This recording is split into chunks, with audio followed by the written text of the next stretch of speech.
Na, vakarų Lietuvoje, Palangoje šiandien dosniai lijo gintarais. Šiųmetėje šalies kultūros sostinėje vyko pirmasis gintaro rinkimo čempionatas, o jį nurungęs konkurentus laimėjo palangiškės.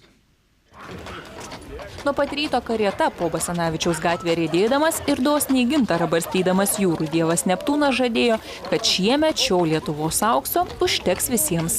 Šiais metais mes gintaro esam sukaupę 75 kg ir tai yra, daugiau nei praėjusiais metais ir tokia tendencija, ta tendencija vis didesnio susidomėjimo ir atitinkamai ir didesnio poreikio gintaro ir tęsis matyti tol, kol gyva bus Palanga. Gintaro lijo ir nuo jūros tilto. Čia pirmajame gintaro rinkimo čempionate susirungė 11 dalyvių iš Lietuvos ir Palangą pamėgę svečiai iš Rusijos.